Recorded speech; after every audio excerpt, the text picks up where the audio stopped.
Yeah. So yeah, let's get started. Okay. Sounds great. Cool. Thanks everyone for joining the webinar. And today we'll be talking about really this is pretty technical stuff. It's building the data systems in 2025. The tech secret behind the S3 as a primary storage.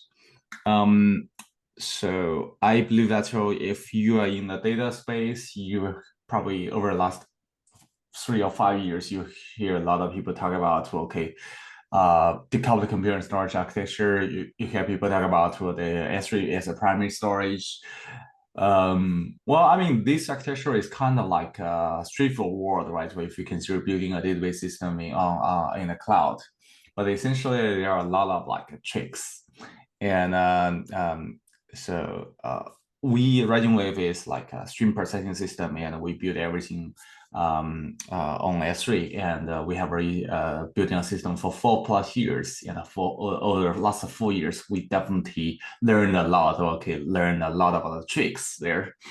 And today I'm super happy to have Hammad from Chroma to join us. And Chroma, well, I don't really think that's why I need to introduce too much about what Chroma is, right? Well, but I do have a slide deck. But Hammad, well, can you do a self intro and say hi Yeah. to everyone? Yeah. Hey, everyone. I'm Hammad. I'm the CTO of Chroma. We're building a retrieval system for AI. So AI models are quite expensive to train and they don't have access to real-time data. So we make it easy to help language models figure out and do vector, full text, and document search to get the most relevant data for the task that they're solving. Yeah, cool. That's pretty nice intro. And when you started building Chroma? So we started the project in 2023. So we launched the first version in February of 2023. So it's been a little over 2 years now. Okay, that's cool. That's cool. And can you do a pretty quick intro about what Chroma is?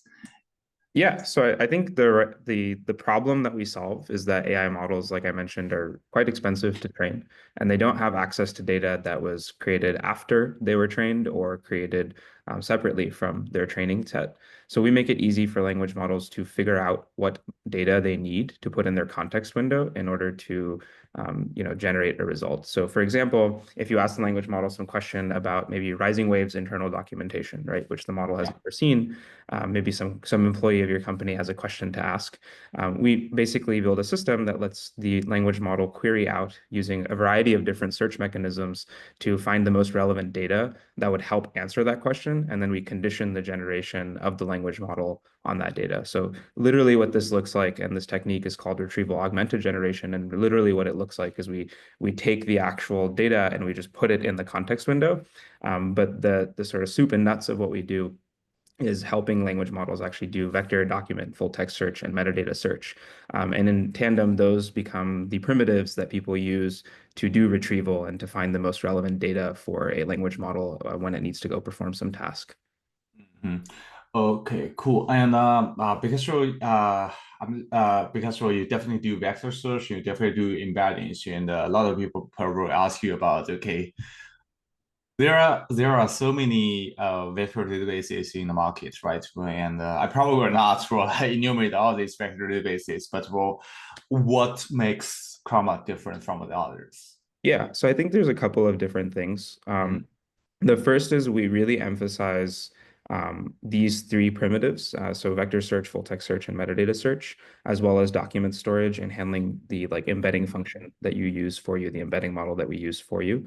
So just try and make it very easy to get started. That is everything from, actually giving you all these primitives. So not every vendor has all of these primitives bundled into one neat API, Mhm. but also we basically handle we have a very simple pip installable package, but then we also have the full distributed system that you can use when you're actually scaling up your application. So we make it very easy for you to get started and then very easy for you to scale under the same exact API. The actual core distributed system that we've been building for the last year and a half is built with a couple of tenets that I think are important. So the workload that we target is a workload of having many, many, many individual small indices or moderate scale indices. So classical recommender system-based vector search providers are focused on one very, very large index or a handful of very, very large index. And then even if you use their cloud products, you have to deal with manually resharding the data. You have to deal with basically thinking about turning a node on or off. Chroma basically takes all of that complexity both operationally, but also in terms of your data management away. We handle sharding for you completely. The interface that we provide to developers is serverless, so you don't think about, starting a node or stopping a node. You don't think about how many nodes you have. You just think about, I want to add some data, I want to query some data. And that's both in terms of operational complexity, but also in terms of the billing model. So we charge users in a usage-based billing model, not in a compute hourly usage model. So when people issue a query, we charge them at that point. And then if they're not actively using the system, they're not paying a dime. This gives a lot of peace of mind to developers because they don't have to think about how much compute they need to provision, and then also they don't need to think about how to orchestrate that compute. We automatically handle dynamically sharding the data and then tiering the data from cold to hot. And then we basically, because we are built on top of object storage, we make it very easy to page the data in and out of nodes, which means that developers can have many, many, many indices. So for AI applications, you will have, for example, not just one giant index, but many, many small indexes. And that's a very different workload. You don't, like, for example, create, 10 million indexes, one per user on a SQL database. That would be an insane thing to do. But that actually is how people end up holding SQL database tools when they want to build applications using AI, because they will have like an index per customer, an index per team, which is just a very different shape of workload. Yeah, actually, you mentioned a lot of things, well, and I have so many questions for Yeah. you. But well, I mean, before diving deep into every single aspect, well, I want to double check. Well, is Chroma, let's say, an embedded database, or it's like a single node database, or it's a distributed database? Well, what it is? Well, just give a short answer. Yeah, It's all three. all three. So basically, you can pip install a package, and it's an embedded database that you can use. You can deploy that same thing as a single node deployment, or you can scale up to our distributed offering. So we actually offer all three deployment topologies. I think that's a large part of the work that makes Chroma very simple to use, and is that you just pip install it, you get started, or you npm install it, and you just get started. It's a single Rust binary that's embedded within the process when you want it to be, but we take the same abstraction set inside of that process when it's an embedded database or a single node database, and we basically just break it into a distributed system when you want to scale it up. Now that obviously sounds really simple, but in practice, it's really complicated. Yeah, I think I mean we RisingWave doesn't really do like embedded, but I mean we can do single nodes, but we do not really do embedded. But we are definitely, I mean, by design as like for distributed systems. Well, I mean distributed environments, because Yeah. so I mean in our case it's like, okay, you actually have the, let's say, like event streams from Kafka, you have the CDC, you probably also have batch data from S3, and we Yeah. do all these kind of joins, and we do all this kind of processing, and I think, well, I mean, as a workload grows bigger, you probably still cannot handle everything inside a single node, right? I think, well, probably you guys are also, I believe that's what you guys were started with. Well, I'll probably surpass for all the three, because, well, some of the workloads, or probably people just started with embedded database, right? They probably will not directly go distributed, right? I think it's kind of like Yeah, exactly. Most people, when they just want to get started, I mean, again, because we're so focused on people building applications with language models, most people, when they get started, they don't really have that much data. And actually, as I mentioned, like, most data in this domain tends to not be that large. It's actually, most data tends to be quite small from the perspective of what we canonically view as big data. And what's interesting about that is that um, developers, oftentimes are creating data sets themselves that are quite small, but then they're also ingesting data sets that are, moderate. These are like on the scale of like 500,000 to 10 million to 20 million records, not that large, right? And in gigabyte size, it's less than half a terabyte of data on average. So it's just fundamentally not that data on a per index level. And so single node ends up being an easy thing for people to use when they're just getting started. Now, when you scale up and you have many more users, then your total data volume is many, many, many terabytes, potentially petabytes of data. But the individual unit of query is not petabytes. The individual unit of query is often on the order of like gigabytes to a terabyte. And so that makes it a much more manageable problem for users who are just getting started when they want to use the single node offering. Yeah, definitely we can discuss more about the single node thing. But I definitely want to understand more about your distributed offering. Okay, because I mean we are talking about in this webinar we talk about the let's say the S3 as primary storage for Yeah. sure. People are in the cloud, and we probably can understand first about the workload in Chroma. So in this slide, you will share with me. You mentioned that okay, the QPS will. So yeah, basically, can you describe something about the workflow shape? Yeah, basically I think it really comes down to like what are the use cases that we're targeting. And so there's really like three main use cases that I think we see people building with Chroma. The first is like some sort of dialogue agent. So some sort of dialogue interface where you're chatting with something and it's Oh just yeah. responding to you.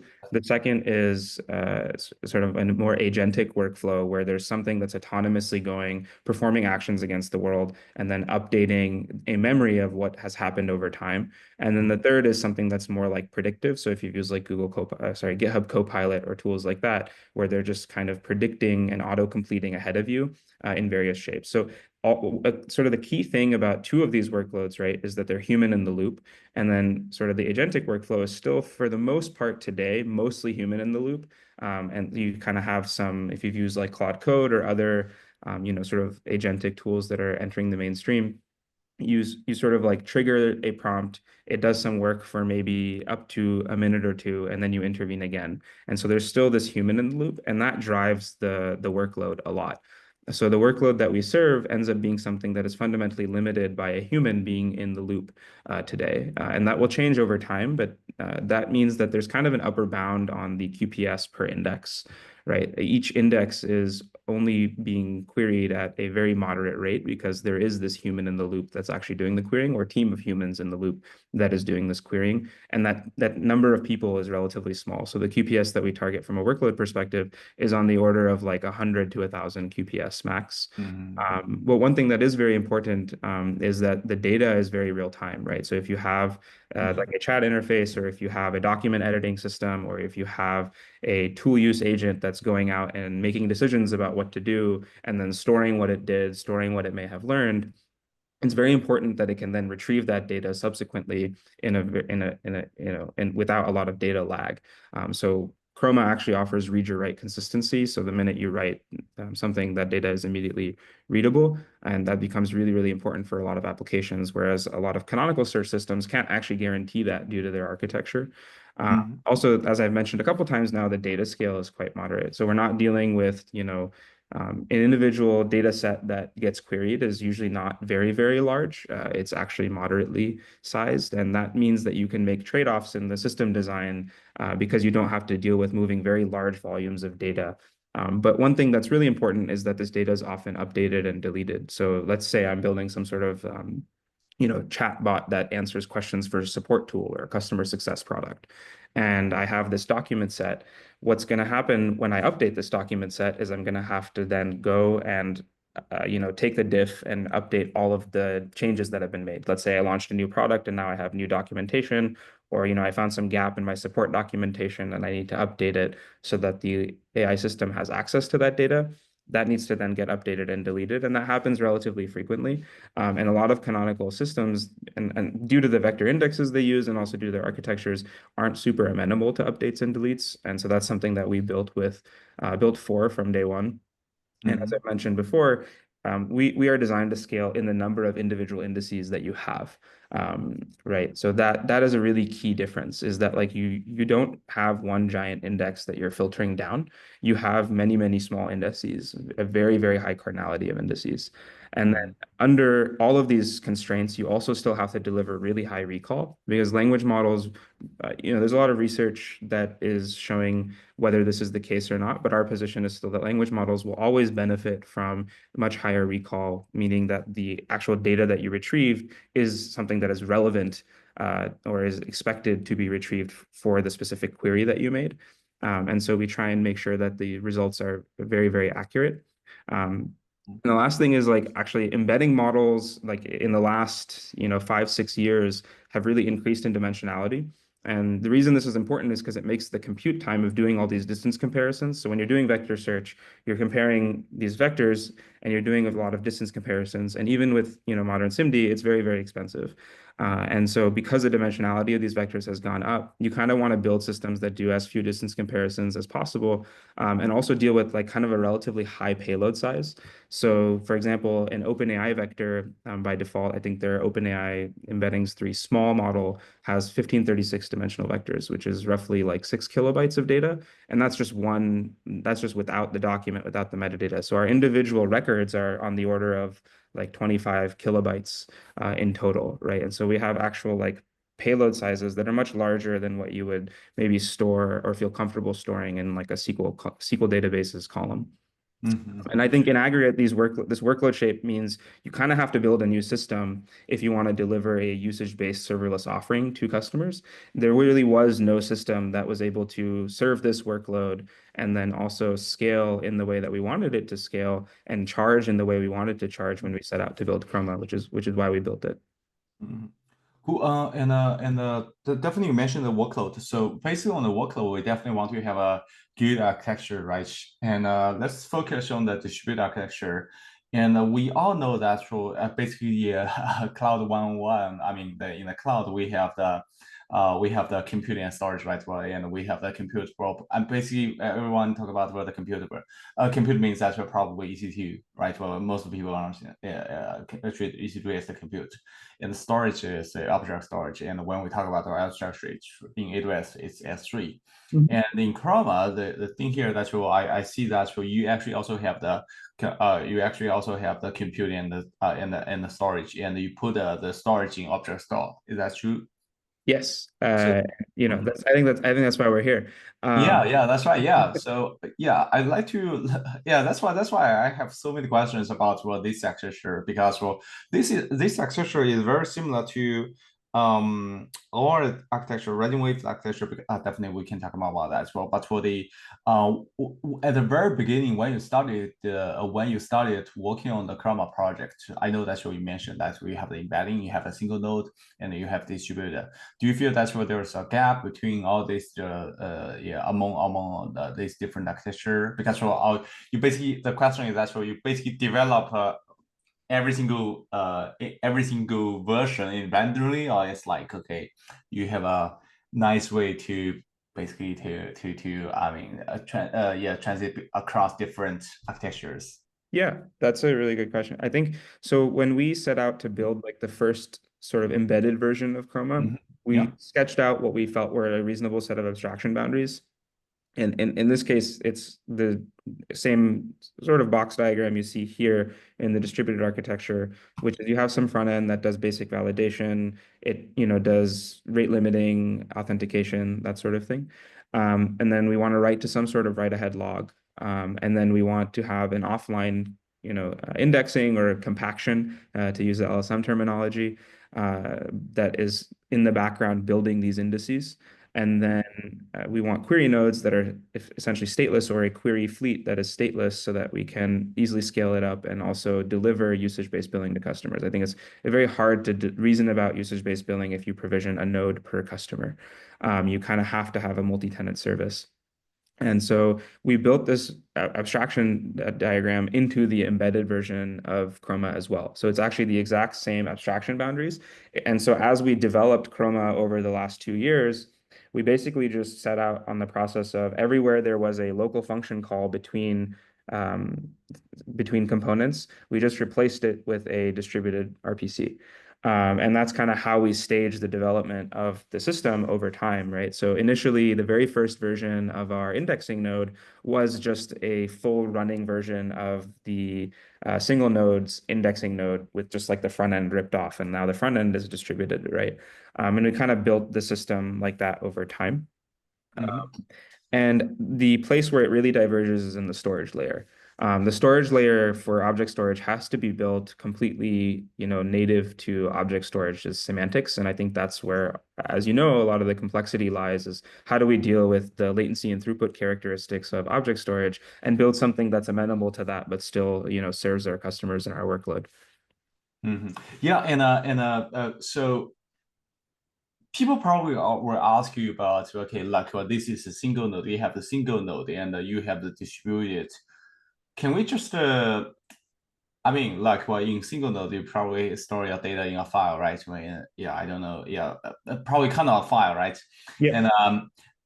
And is it like, okay, you can just replace the disk, well, with the object store and make it distributed? So is that easy or what? I wish it were that easy. Okay. Tell me more about what the challenges there. Yeah, I think the main thing is right. So so like let's say you were using an SSD, you would have a system that has relatively low latency and Hmm. some amount of throughput, but a bounded amount of throughput. Yeah. Object storage has virtually infinite throughput. You can basically get as much throughput as from it as you want and very quickly saturate your nodes. You're going to run into network limits before you ever run into the throughput limits of object storage, but it has very, very high latency, right? So the floor of a call to object storage is about 20 milliseconds.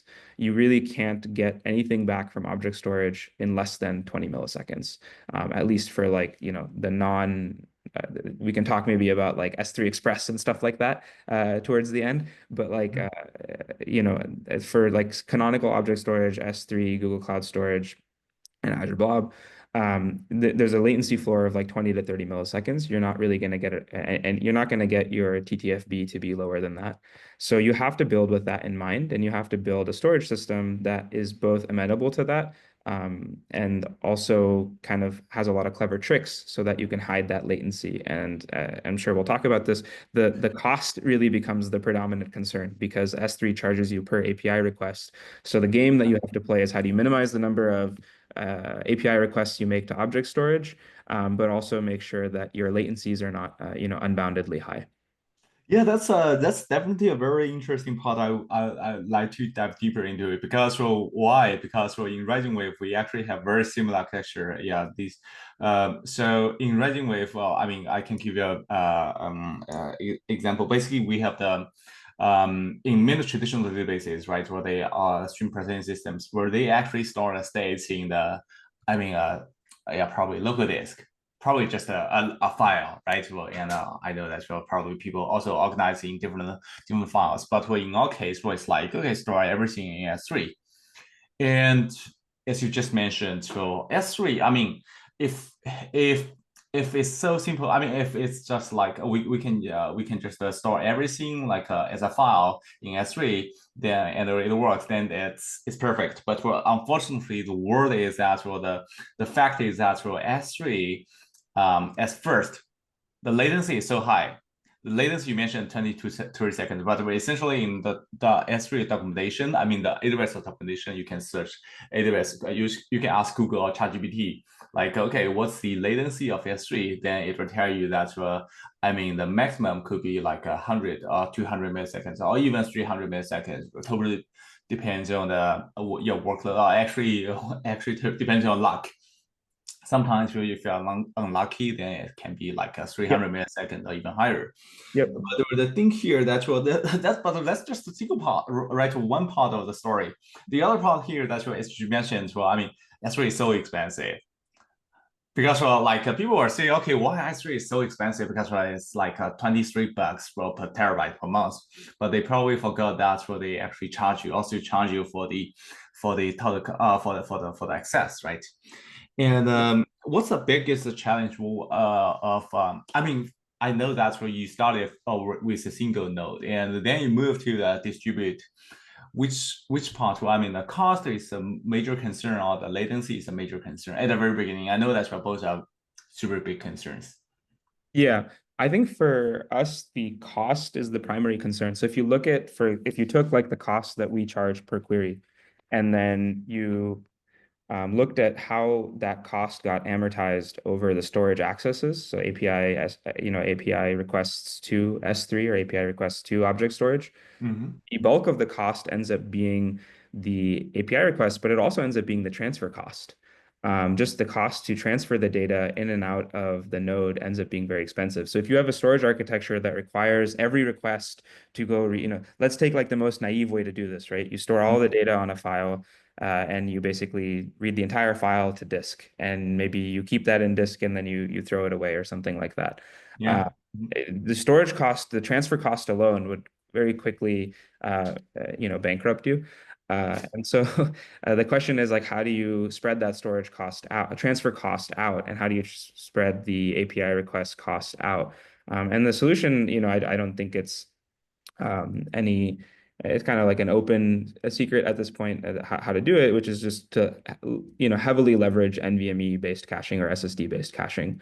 And if you can do that, then and your cache hit rate is sufficiently high, then you can basically spread the transfer cost and the API request cost out, because the majority of the time your storage access is going to SSD instead of having to go all the way down to object storage.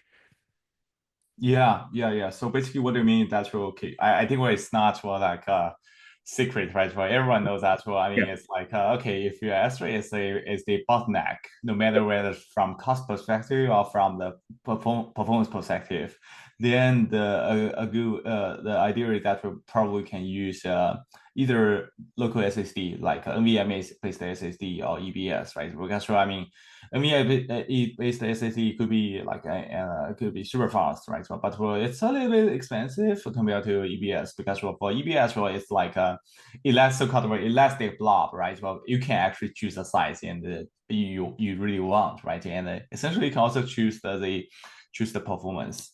Mhm. I mean the basically the configurations you need.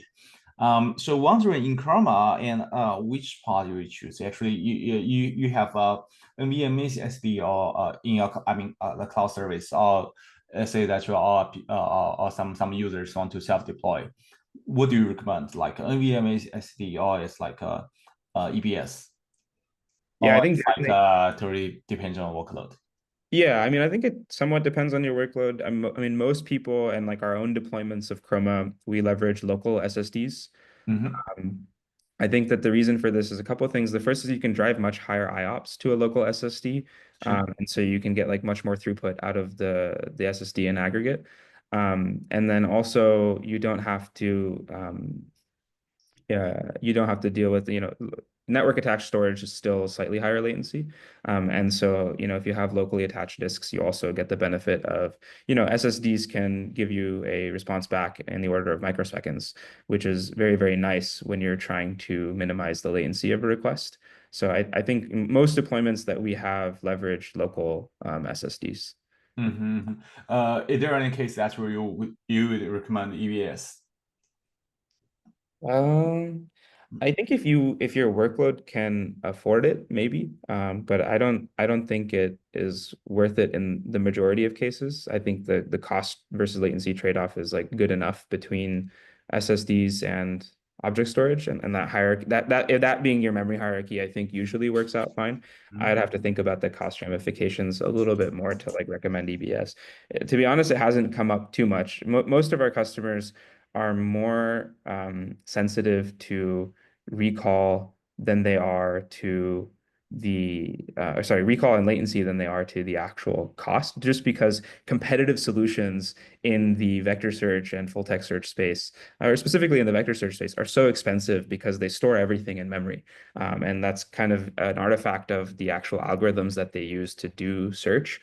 So people are so used to as people are still so conditioned to basically paying for their entire workload to be in memory at all times, that I don't even think that people have quite understood that you can save cost if you have indexes that take better advantage of disk, which is a large part of what we worked on for the past year, is like developing indices that are much more amenable to be queried off disk and, as a byproduct, queried off object storage.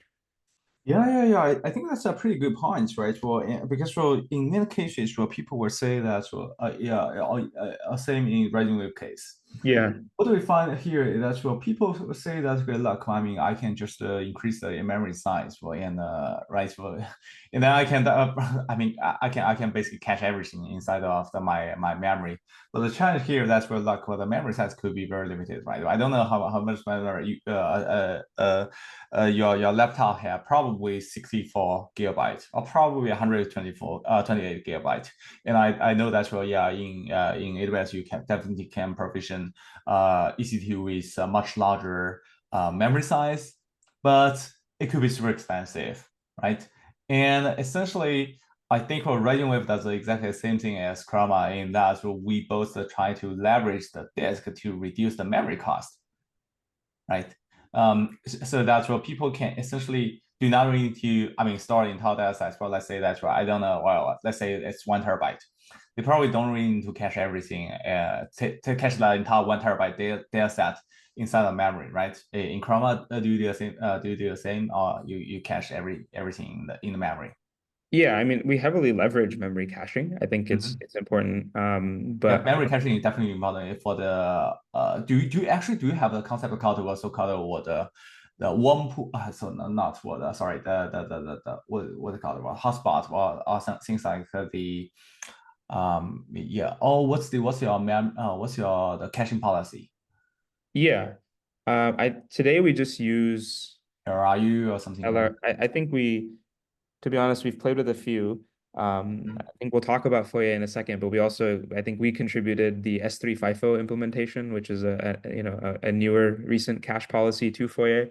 So we've played with different cache policies. To be honest, the difference between all of them is like on the order of like our cache hit rate percentage changes on the order of like maybe 2-3% between the different policies that we've experimented with. I think today we're using tiny LFU or LRU. I'm not sure. But it ends up being very small and it's a relatively negligible difference in our experience, which cache eviction policy we're using in terms of like, LRU, tiny LFU, S3 FIFO.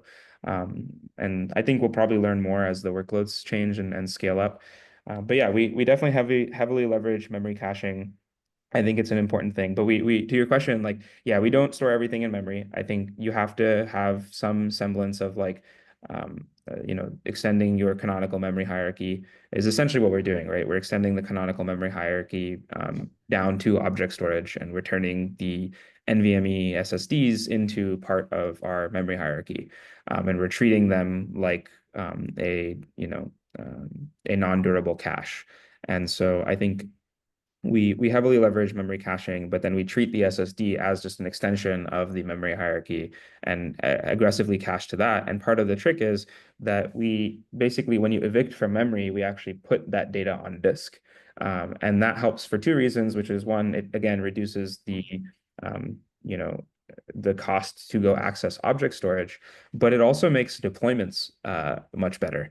Because if we kept all the data in memory and then our nodes were assumed to be stateless, and we rolled all the nodes in the cluster when we did a deploy with the new version, and we had to blow up their cache, we basically have a cluster-wide cache.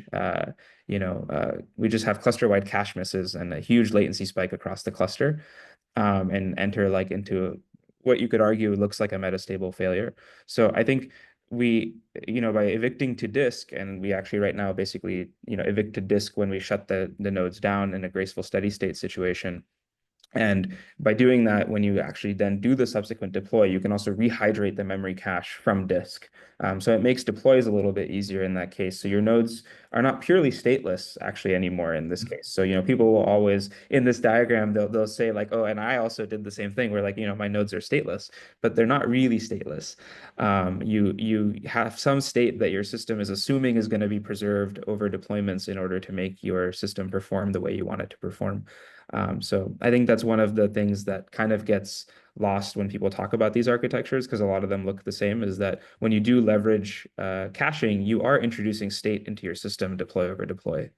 That's right. Well, so actually there are questions, but to answer before answering the question, let's say that I have 1 terabyte data, in let's say stored in S3. How much data will be cacheable in local disk, and how much the cache will be memory cache, and how much will be cacheable in the disk cache? Do we have a ratio, fixed ratio, or it's like what more like a case by case? Yeah, it's more case by case. I mean, basically the way it works is we have a storage layer that lets us do like block level reads off of object storage, and we basically align our block size to something that we can read off object storage in a reasonable amount of latency that we're okay with, calling like our cold access latency. Mm-hmm. And our storage system basically fetches what you can think of as like a sparse index from an SST file. We basically have something that tells us the start range of all of the keys across all of our blocks. And so the first time a query occurs, we fetch that. And that's part of the first round trip to object storage is to fetch this sparse index, which tells us some statistics or some, high level Um, understanding of data across our storage layer. yeah. And yeah, this is a good diagram for that. Yeah. Which is these blocks then become aligned for like an SS3 read that we can do in a reasonable amount of latency. And basically that sort of informs the caching policy. So we don't have like an explicit, keep this percentage of the data across the tiers. We just let the caching policies, converge to some steady state where Yeah. we'll basically fetch the block from object storage. It'll end up in disk cache. And then when it gets read, it ends up in memory. At some point, if it's not accessed frequently enough, it'll spill back into the disk cache. And then at some point, if it's not read frequently enough, it'll spill down to object storage. When we started out, we thought maybe we'd have to do more clever things, where you could also argue that maybe you want some cluster-wide awareness of the cache for certain like tenant fairness situations. But turns out that doing local policies everywhere ends up giving you reasonable performance across the cluster. You don't always have to have global state to do that. And on that note, I think one of the problems I'm actually curious um, how others handle this. But one of the problems that you run into is because we do have to run our system as multi-tenant, one of the things we do have to think about in terms of cache ratios is one tenant, using way more of the disk cache than another. And how do we think about notions of tenant fairness, both in terms of cache access, but network throughput access, but also CPU access. So making the system multi-tenant on top of object storage also becomes like another really big problem that we have to think about that I think, for things like that, we do almost have like explicit ratios to kind of throttle tenants from each other from hogging the entire system. Yeah, yeah, there are so many questions, right? Well, because well, like even if it's in say a single organization, right? Well, they probably have different teams, and Yep. they want to share the same cluster, right? Well, and they will say, oh, but well, for the workload can be super different, can be completely different. But the thing here that well, for some workload, well, it can be like consume a lot of memory or consume a lot of disk, right? Well, but for in some other tenancies, well, they actually workload they probably do not really need. So they probably also want to have some cache, but I mean the cache is kind of limited. In our case, we are what we do is as well. We actually have the so-called so basically we have the provision. Sorry, the isolation. Basically, we can isolate the resource. Yep. So that's why I mean, don't really compete, right? So, and you can actually have your own resource, right? But you can still share the data. The thing here that's well, a single database versus multiple database for the same organization for the same company is that well for a single database you can actually different people or different teams can see the same data, right? But for I mean if you have multiple, let's say people just say okay let's create a multiple databases for every single database I support one single one certain user, right? But in this case well the data is not shared, but people actually need to share the data, have the demand to share the data. So performance association is critical, and that's what we have already developed. So actually, there's one question that I hear from our audience. Where is the compression applied across the storage and the cache hierarchy? Where you compress the data? Yeah, so the way we do it right now, and we kind of like built this to be configurable because I don't think we know the best answer for what should work. But what we do right now is we compress the data on object storage. Then when it's read in from object storage, Mm-hmm. obviously in memory it's decompressed, but then on disk we also store it decompressed. Um, So yeah, so here it's like compressed. I mean the S3 is compressed, right? For sure, it's S compressed. S3 would be compressed. Okay, so S3 is compressed, and the local memory is it's uncompressed, right? Uncompressed, and then disk is And also currently uncompressed, uncompressed. mostly for latency purposes. But I do think this is something that I think we actually have on our roadmap to go do some more experimentation to figure out if we can just compress it on disk as well and be okay with the cost. So in practice, we actually use Arrow as our storage format, and so we use the Arrow IPC format to go from disk into memory, and that ends up working quite well in practice because it's Uh, zero copy. yeah, in our case, we also compress the data in S3, and for local memory, for sure, it's uncompressed. For disk, we actually have the compressed version. Okay, so we actually have I'm not sure whether we implement this, but essentially we implement the technology, yeah, a mechanism called Yep. perfetching. So basically, the thing here that's will look if someone writes data, right, well, and it will actually essentially change the data, change the states for in S3, and but well, you have some data cached in memory cache, right? Well, all this is cache.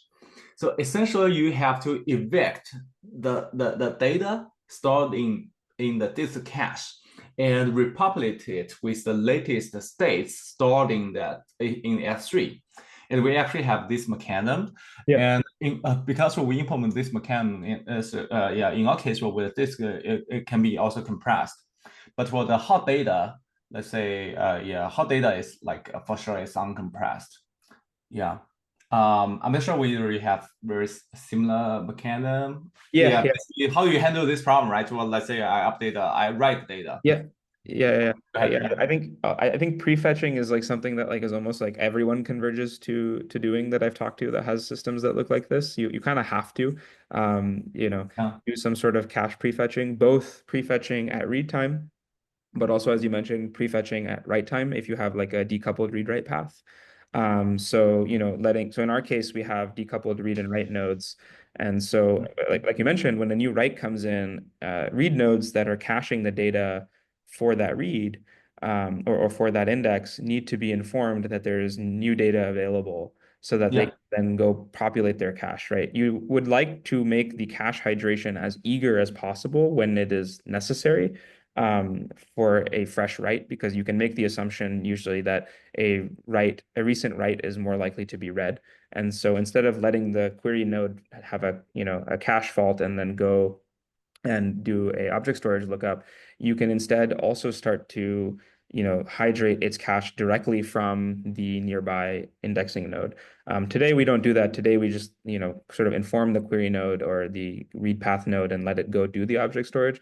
But Mhm. the object storage fetch to prefill its cache at write time. But I do think that something that would be interesting is basically leveraging and I think other systems have done this, which is leveraging other nodes in your system as part of your cache hierarchy. So instead of going to object storage all the time, if you know that the node that recently wrote the data in a decoupled read-write path has that sitting in its cache, could you instead go directly to that node and hydrate from its cache as opposed to going to object storage or having some tertiary caching layer? Mhm. So I think on the write path, there's options that look like that. And then on the read path, yeah, everyone basically, and what we do is we basically just will start to pre-fill the cache for an index as best as we can while you're reading it. Because we just make the assumption that, if you're starting to read some data, you probably want to access the rest of the data. Yeah, and there are also some other questions in the channel. Well, I mean, I mentioned, and we discussed what the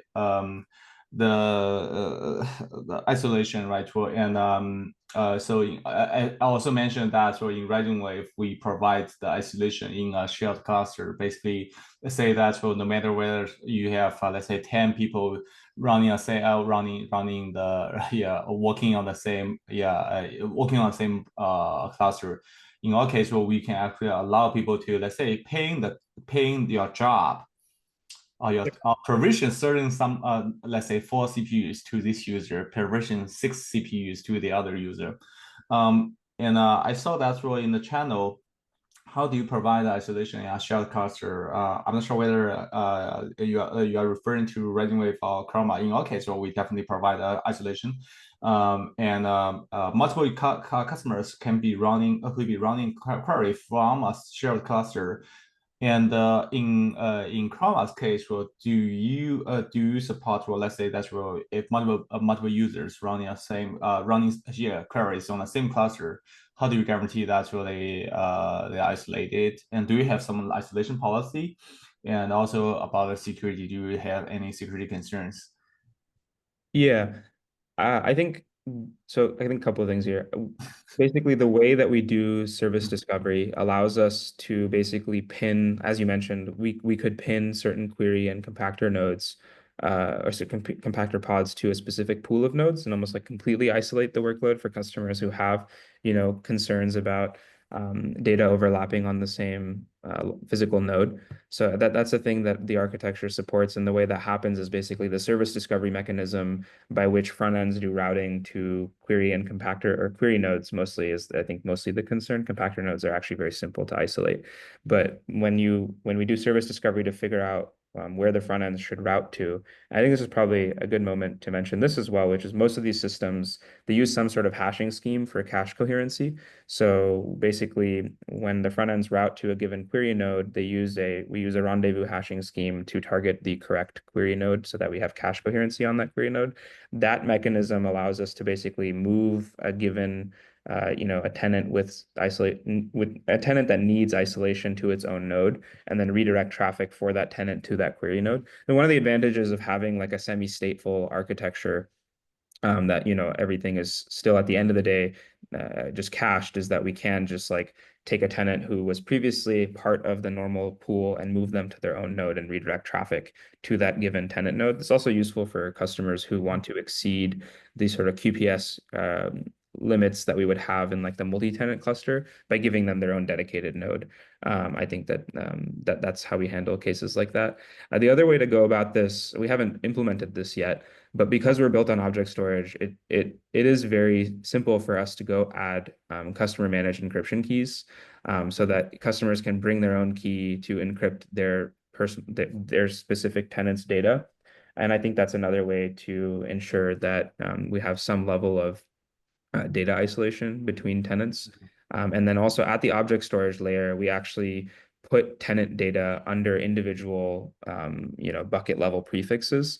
And we can also apply policies to make it so that when a request comes into object storage, you can basically make sure that the literal IAM role that is used in order to query the bucket would be separate. These are not things we've built yet, but they're things that we're thinking about.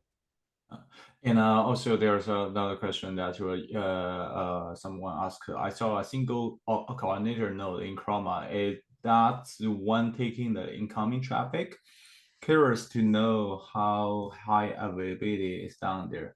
Yeah, Let me check what they yeah. think should this, right? I don't know where it's a coordinator node, but yeah. It's on the right side of the Never view. mind. Yeah, never mind. Yeah. So how do you do? Yeah. Okay. Yeah. Saw that. Yeah. Sure. Yeah. So how do you The, handle this? Yeah. the coordinator in our architecture is sort of the cluster metadata store. So it keeps track of, for example, what indices were created. It handles the service discovery. So it has this service discovery mechanism that I mentioned that knows about all the indexing and query nodes, which the front end servers use to do routing. So the coordinator actually is HA. This diagram is maybe a bit misleading. Basically, SysDB, what we call the system catalog or system database, has just the metadata about the cluster. So what indices exist, which tenant exists, that sort of thing. It's actually just a canonical SQL database. And Well, what kind of SQL database you're using? yeah, so we actually just use Postgres. Yeah, we also do the same thing. Yeah, we actually try the etcd. Essentially, Yeah, I mean, when we first started, well, I mean, we yeah. spent 2 years with etcd, but I mean, nowadays, well, we just completely remove Yeah. and We move actually did the to. same. We did the same thing. I wanted to use etc. D. We wanted to use etc. D for everything. But Yeah, it's there are some you security run into issues. the size limits, right? Is that what you? Yeah. That's right. Yeah. We run into exactly same problem, and it's a kind of disaster, I have to say. Yeah, So it's a meta node. yeah. I do think that this is a place where there is like room for like primitive improvement. Like I wish that there was something like yeah, XRD that I could have just picked up and used. Um, so they're actually, are you familiar with this company called Stream Native? They build Pulsar. Yeah. I know Yeah. them. So I don't know if it's open source. They were talking about it at some point. They built their own cluster metadata store called Oxia, I think, Oxia.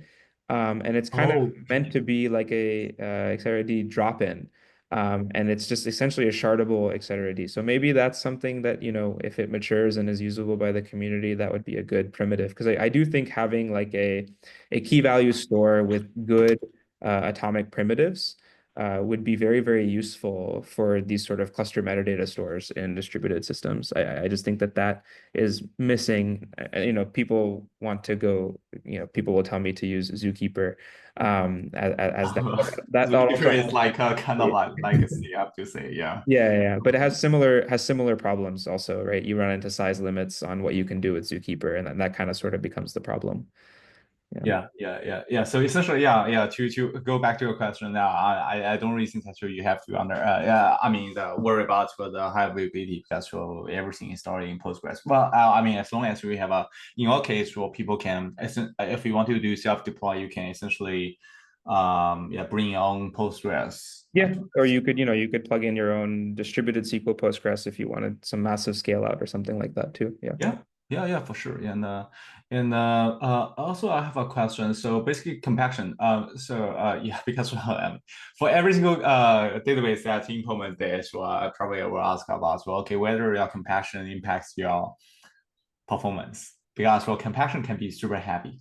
Yes. And Yeah. how do you implement this? Well, I mean, is there any way to isolate or mitigate the impact? Um, I mean, I think compaction, ultimately is like a dynamics problem. You're trading off how much latency are you willing to incur by reading uncompacted data Yeah. versus how much are you willing to pay for the cost of having a much higher degree of write amplification by continuously compacting your data and not building up bigger and bigger batches. So I think for us, what ends up happening in practice is the write throughput that people have, the write pattern that people have is relatively there's kind of like two main write patterns. The first is the initial ingest, which is a very large bulk load. And we can basically detect that there's very large batches coming in and build up much larger um, let the log build up much larger before we compact it. And we do that because our log is built on object storage, which we can get into how exactly that works. But because of that, we allow the log to get relatively large because the query process for us, brute forcing the log is not super expensive given the latency guarantees that we're trying to make to customers. Mhm. We don't really try to make latency guarantees that are very, very low. We make latency guarantees that I think if you were using a canonical SQL database, you would think that these were quite high. It just ends up being that our workload is okay with that. So we can afford to brute force much more data off of the log or off of like a lightweight index structure that we build from the log um, in a manner that is acceptable to customers. As far as compaction goes, like there, as I mentioned, there's like this, bulk ingest period. And I think most customers are not trying to actively query during that period. They're just waiting for their data to get ingested. But then at steady state, most of the workloads that we serve have a relatively low, write rate. Again, because they tend to be human in the loop. So you're not writing at a very, very high frequency. And so we can just allow batches to build up. And in practice, it hasn't been a huge issue for us because just of the workload nature that we're serving. So I think, as the workload evolves and changes, we'll probably have to invest a lot more here, but we've just kind of been beneficiaries of the workload being something that is okay for how we're doing things. Um, that said, like there is a lot of complexity in how to do it correctly. Yeah. And I think that most of the complexity for us comes in how do you handle juggling multiple indices that need to be compacted. What is the like globally optimal use of CPU utilization? to decide who to compact when in order to make the overall cluster-wide latencies low enough. I think they don't think that's a problem that we've solved, but I think that ends up becoming the hard part is like how do you make decisions about what data needs to be compacted based on how much outstanding data there is, right? Because not you can't just view, for example, if someone left us a log of like two-dimensional vectors, that's I can brute force many more of those than I can that. So one heuristic you can use is the total outstanding byte size payload, but that has issues too. So I think the real difficulty becomes in how do you make the system very high utilization and make it as optimal as possible. I think that's where the complexity mostly lies for us, not as much in the actual compaction policies. Yeah, yeah. Just a plug. Well, in RisingWave, we actually implemented a strategy called the remote compaction. So basically, it's like okay, we actually um, remote compaction. Yep. So basically, it's essentially to use the single yeah basically the yeah the other machines to compact the data. So that's why yeah it will not impact the yeah the cluster. Although the ongoing workload, I think it's pretty successful implementation, I have to say, because so in our case, so, I mean, when we serve the clusters, well, so several yeah customers were in production workloads, they care a lot about the stability. They care a lot about the I mean the performance is stable, right? So yeah, using some other machines to compact the data would be like super helpful. And we Yep. also have the so-called server compaction, which means that essentially, yeah, different clusters can share the same compaction node. Yeah. Hmm. Yeah, that's yeah. If you haven't implemented that, you can definitely try it out. Yeah, and there are several other questions for in the channel. I mean, they are about it's about the um yeah durability. Basically, it's about the durability and failure recovery. Yeah, we have already Yep. mentioned that okay, the metadata is stored in S3. Sorry, not stored in S3 in SQL database like Postgres.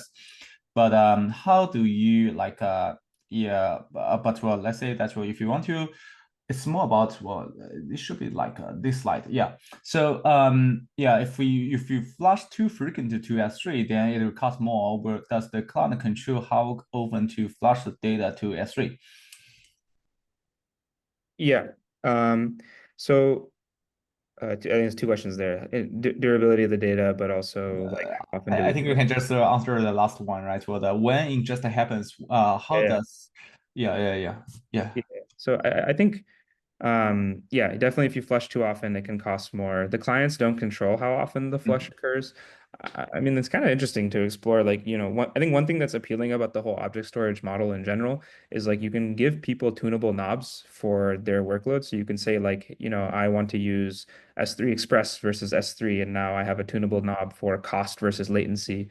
And here you can have a tunable knob for how often to flush, and that's again like a trade-off between cost versus latency.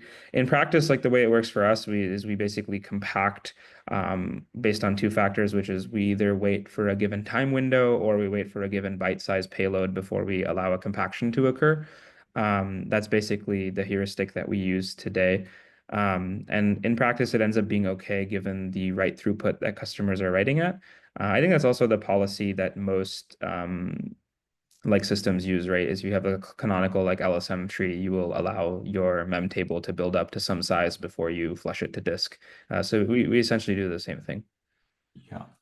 Cool. I think we are running out of time, but for the one thing I would like to mention to everyone is that we actually both Chroma and us will use a library called open source project to check it out, and it's called it's called a Folia, and basically it's a disk cache, well basically, and you can leverage this for in order to yeah, and you can the good thing here that I think Hammad will have probably have already mentioned that is you can essentially choose your own caching policy, right? For different algorithms, so that's where you can decide okay how you can when to evict your data.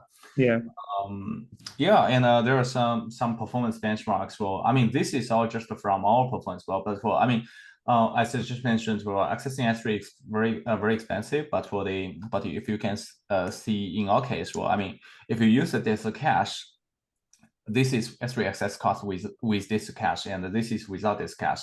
Same time, roughly same time, right? Well, and you can see that so the disk the cost dropped by 10 times, right? So from 20 to just $3. So it's a significant job. I think both Chroma and RisingWave implement the same strategy, and definitely works. So that's where you do not really need to spend a huge amount of money in accessing S3, right? So you can also enjoy the flexibility of S3, right? For the unlimited volume, right? For all these kind of things. So cool. Yeah, I think that's probably all for today because we have a running on time. And okay, so if you have any questions regarding Chroma, I think you can definitely. What's the best way to reach out to you guys? Yeah, I Join think the channel. Or what? Yeah, yeah, the best way to reach out to us is probably via Twitter. So if our Twitter is at Twitter. Okay, Chroma, cool. I think that's the best way to actually find us online and the place we're most active. So yeah, find us there and reach out. You can also find me through that Twitter, or you can join our Discord. Our Discord is on our website, and we can maybe send the link out after. And the community is pretty active there, both for the open source project, but also for the cloud offering of Chroma. Mm-hmm. Yeah, for RisingWave, I mean, you can always pay me, join our Slack committee, and I'll probably reach out to me in either LinkedIn or Twitter. Yeah, I'm everywhere. Yeah. All right, cool. Cool. Yeah. Thanks everyone for joining the webinar, and thanks Hammad for sharing a lot of knowledge about the Chroma. Yeah, Yeah, thanks. And thank you. yeah, Nice to yeah, chat. thanks. Yeah, see you.